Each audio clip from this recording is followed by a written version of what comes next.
Joining us now, Senator Tim Kaine, Virginia Democrat, ran for vice president, as you know, with Hillary Clinton 2016. He's up for re-election for a second term. Senator, great to have you with us. Yeah, John, good to be with you today. Well, we got a lot to go over. Let's start with Jamal Khashoggi.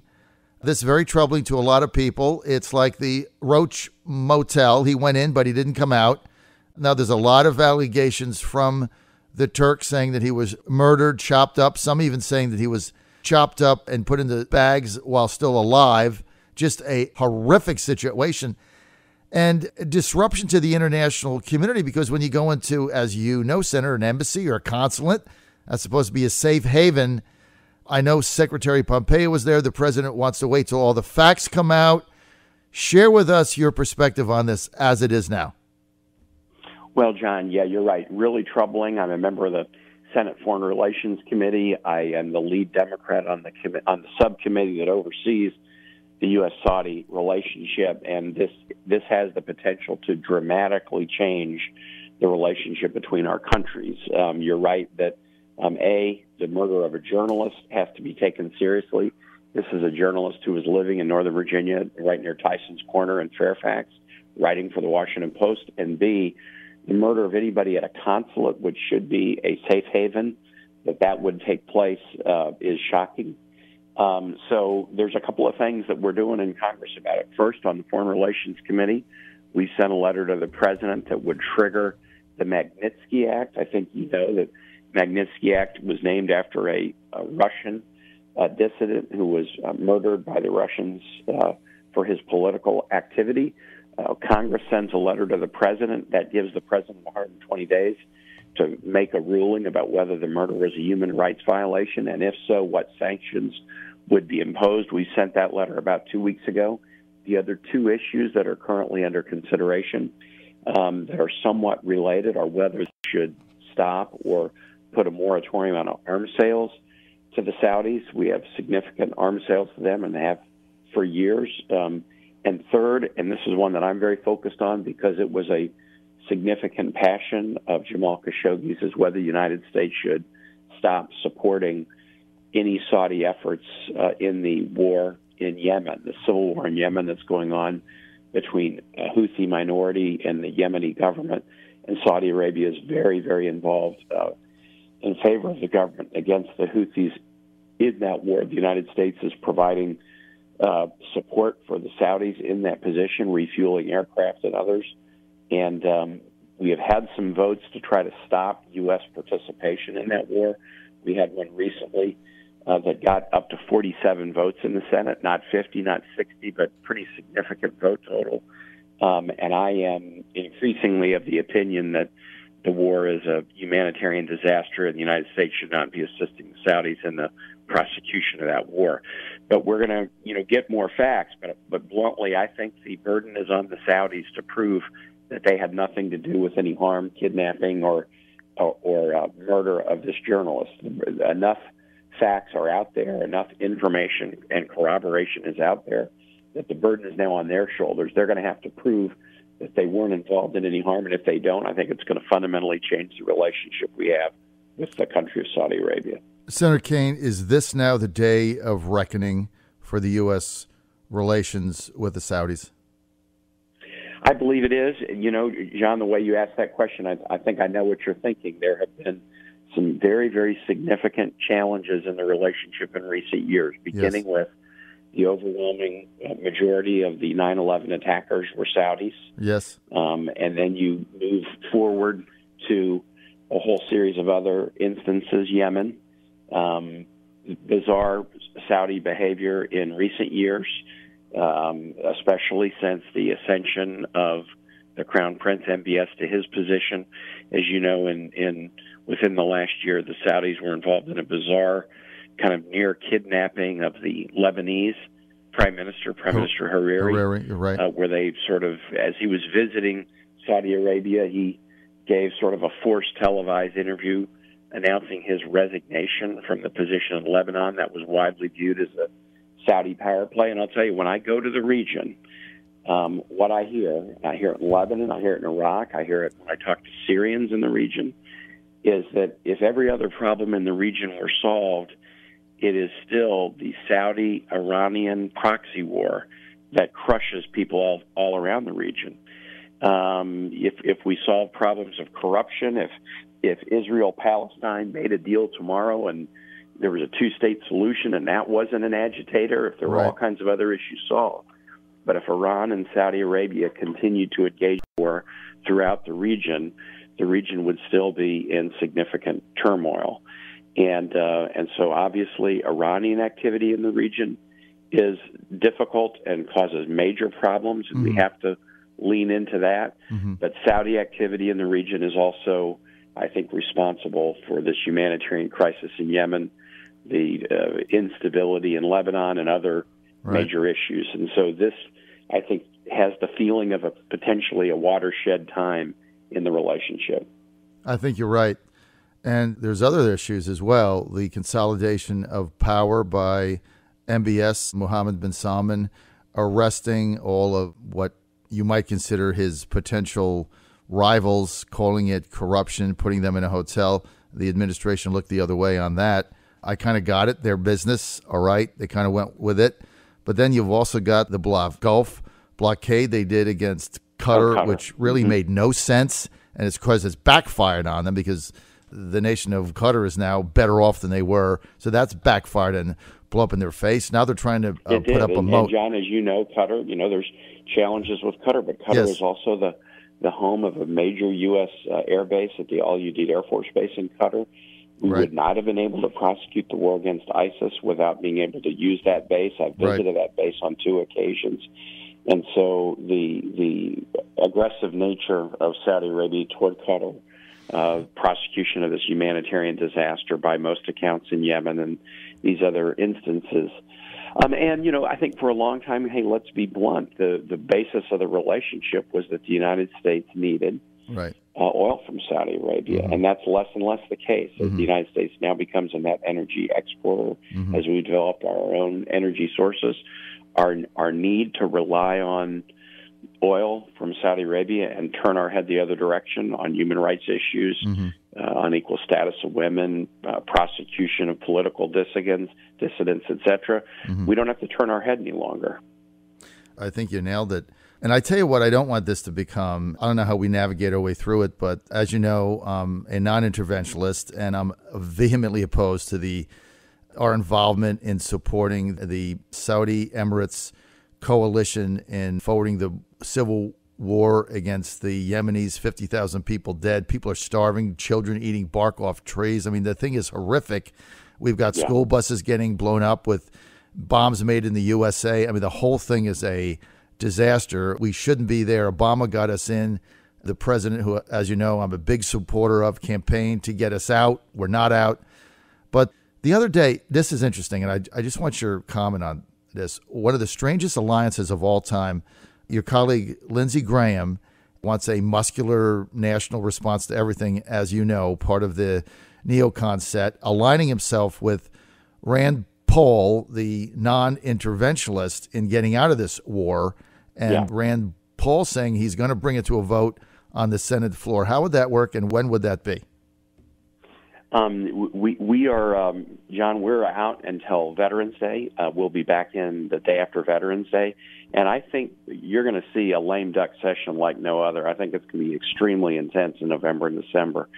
There are different ways this can come up for a vote. In the Senate, one senator can sort of stop action on virtually anything until you get your way on something else.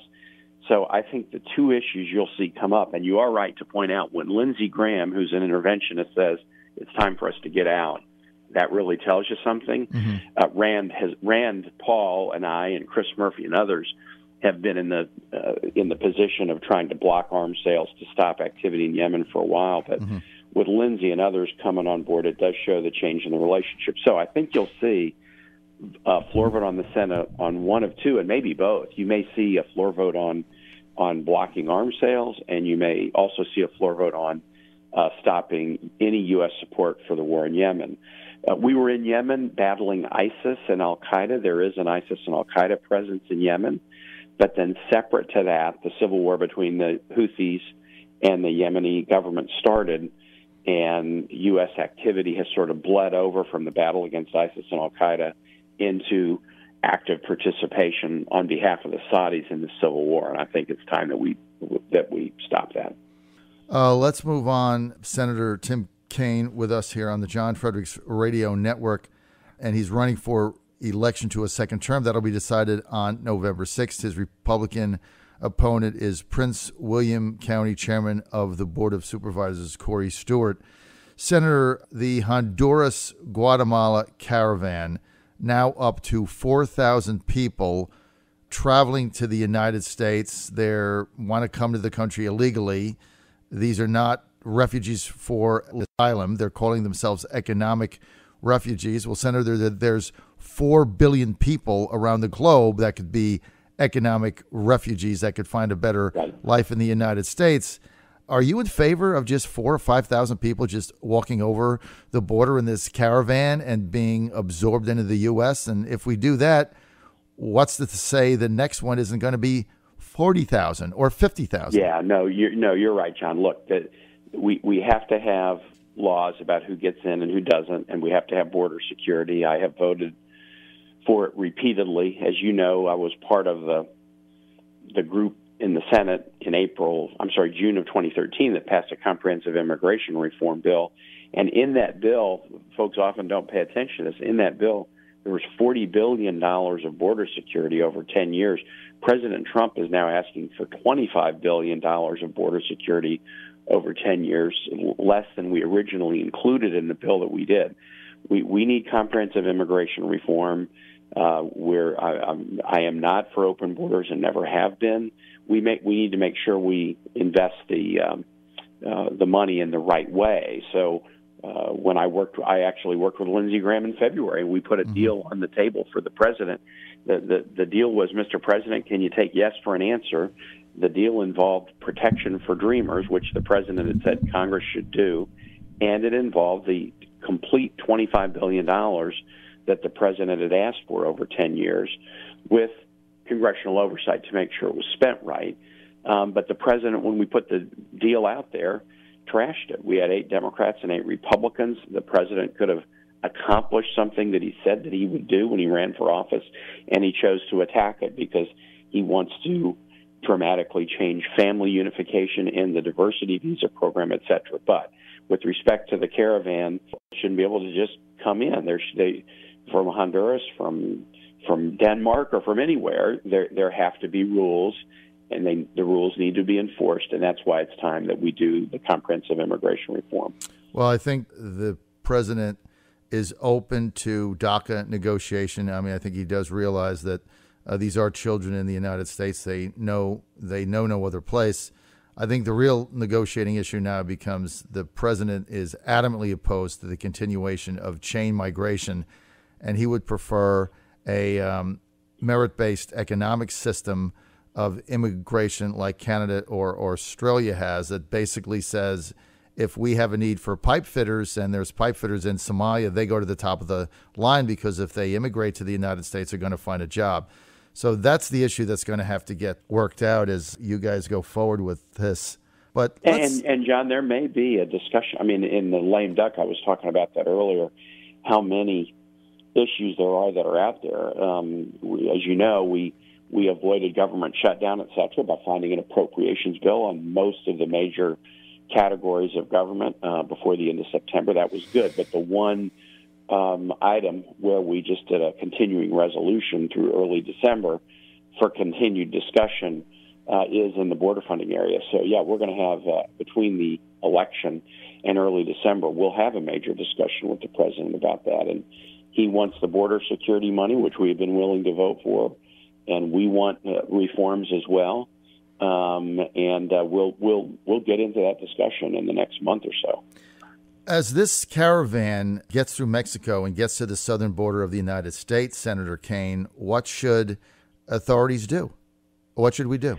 Well, first, I mean, let's not wait. The marchers are not to the Guatemalan Mexican border yet, so we need to work with the governments of Guatemala and Mexico on this. And I hope that the president's, especially often tough talk about Mexico, et cetera, does not hurt our ability to reach an accord with Mexico on this. I think one of the issues that's important is you got to have allies in the world, and when you have allies, you can work together on joint solutions. The best thing is for the caravan of people to remain in Honduras or not even get to the border with the United States. But that would involve the U.S. having a cooperative relationship with Mexico, for example, and not spending time trashing Mexico, which the president often does. So I know that the U.S. military, the North Command, which basically is everything north of the Mexican-Guatemalan border, our own, we do have DHS and other U.S. presence in Mexico. I would hope that we would work with the Guatemalan and Mexican governments to have that caravan of folks remain in place. I know the president of Honduras, he always points out, no country wants to export its young. There are also things that we can do to help promote stability in Honduras, Guatemala, and El Salvador. And if we do that, we can reduce people who are leaving those countries to come to the United States. Senator, you spent time as a young man in missions, in Jesuit missions, and I really respect what you've done and your work in that. And now, what do you think about these violent left-wing mobs that are going around chasing people out of restaurants, spitting on Lindsey Graham, sending packages and horrific emails to Susan Collins? And it makes what is the deal here? It's so discouraging, John. It really is. I had an event last night out in Fairfax County where there was sort of a disruptive protester. It was just a happy hour for young Democrats in Fairfax, and a disruptive protester tried to get in my face with a camera and let me hoping, I think, that I would say something intemperate that they could then put on video. And whether it's somebody doing that to me, whether it's somebody sending something to Susan Collins' home, a colleague being accosted in a restaurant, it really, I don't know. It's just sickening, and you see, an escalation of all kind of violent behavior. We saw 19 swastikas painted across the front of a Jewish community center in Fairfax 2 Saturdays ago. That was very shocking. So I think we have to, those of us in elected positions, what we have to do is maybe try to be better role models, bring down the temperature, bring down the rhetoric. You can disagree with somebody without being, intemperate or uncivil to them. I really try hard to do that in everything I do. I disagree with the president on a lot. He signed 17 of my bills, that I've been able to put on his desk. I try not to get into the name-calling thing, but you're right. Any violence has to be condemned, and whether it's violence on the left, on the right, violence that's, not political in nature, has to be condemned.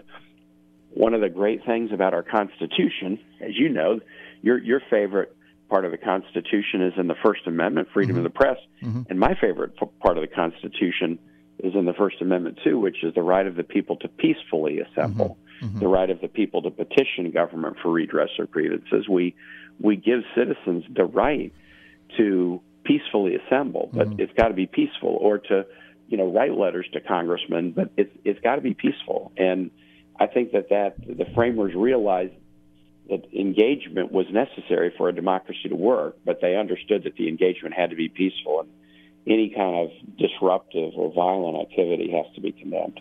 But, Senator, when your former running mate Hillary Clinton said that uncivility is acceptable in this environment, doesn't that add fuel to the fire? I mean, where's the Democratic condemnation? I very much, I disagree with that sentiment completely. I think you got to maintain civility, especially at the top.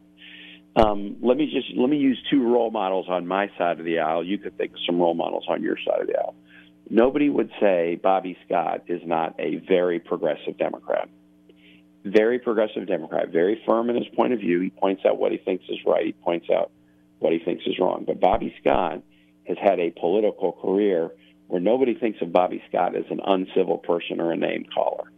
Don Beyer would be another example in Virginia, a very progressive Democrat, points out what he thinks is right, doesn't mind calling out something that he thinks is wrong. But he calls Don Beyer a name caller. Nobody thinks he's uncivil. So I think I can look at examples, and look, I've got colleagues on my side. I can think of Senate colleagues on the Republican side. Lamar Alexander. Lamar is my chair of the Health, Education, Labor, Pension Committee. He's very much a Republican, and he's going to say what he thinks, and he's going to point out if he sees something that he thinks is wrong or something that a Democrat wants to do he doesn't like, he'll be plain about it. Nobody says that Lamar Alexander is an uncivil person. So I think the rhetoric that's out there that says, well, it's time for a holiday from civility is wrong. No, I think we need it now more than ever. Well, the example of Bobby Scott's an excellent one. He's my congressman, and he has been right on some of the biggest issues in America in the past 2 decades. So, yeah, you can call him a progressive, but John, he and I agree on a bunch of things. Even when you disagree with Bobby Scott, that's great. Yeah, nobody great. thinks of Bobby Scott as like a name caller or something. That's not who he is. Yeah, exactly. And we need to act like that. I would put your colleague Senator Johnny Isakson in that category. Absolutely. Same thing. Everybody knows where he stands. He's very conservative. He votes with the president 100% of the time, but everything is done in a civil, respectful manner. We're very short on time, but I've got to get to the election because that's coming up in 19 days. You have what looks like to be, Senator, an insurmountable lead in both polling and numbers, but, nothing is certain. The only poll that matters is the one on November 6th. Tell me about your re-election campaign, what you've seen, how it's going, and what you think the outcome will be. Well, as you point out, John, 19 days, and polls are looking pretty good, but I always tell people polls are about preferences and elections are about energy, and preferences isn't the same as energy. So what you want to see is energy. I've loved serving in the Senate. My campaign theme that I chose is I'm trying to reflect the way I've lived and the way I've served in Virginia that works for all. It's about Virginia. It's about work and the centrality of work and honoring work and having good policies about work and the workforce. But it's also about this Virginia that works for all. I've been kind of obsessed with the last 2 words in the Pledge of Allegiance, the notion that, if it's not working for all, it's not working. If it's not working for all, we have more work to do. So I'm going to continue. Should I be elected, I'd be honored to be reelected. I'm going to continue to work on these areas: armed services, foreign relations, budget, and then health, education, labor, pension. I have seen really during this calendar year, 2018, maybe no surprise given the elections, the results in last November's elections in Virginia, I continue to see very strong energy, turnout at events, voter registration for a midterm year. We're seeing pretty strong energy and early vote that's taking place. But as you point out, nothing for granted. To go back and quote Bobby Scott, he says there's only 2 ways to run an election: either run unopposed or run scared. I'm opposed, so I'm running scared. So that's the way I'm going to do it all the way through election eve. Are we going to see a potential Tim Kaine for president campaign in 2020? John, I tell you, I was really honored to be the first working Virginia politician on a national ticket since 1840 in 2016. But I definitely came back from that campaign saying, like at the end of The Wizard of Oz, there's no place like home. There's no place like home. I love the work that I'm doing in the Senate, and I love being able to live in Richmond and do work that matters, but just live like a regular person in a regular neighborhood with people who don't think of me as an elected official, but just think of me as their neighbor. So I am very focused on, if I'm elected, hopefully staying in the Senate for a good long while and continuing to serve Virginia in that way. Okay, Senator Tim Kaine, I want to thank you for your time. We're out of time today. Great dialogue with you, sir. As always, it's always great to have you on. For more information on the senator's re-election campaign, go to timkaine.com. timkaine.com. He's up for re-election on November 6th. That's the midterm. Circle it on your calendar. If you're in Virginia, listen to me right now. Early voting has started, so you can go and take care of that right now. Go to timkaine.com, timkaine.com for more information. Kaine 2018. And by the way, that's Kaine with an E. The Senator, thanks for being with us. John, great to be with you. I look forward to talking soon.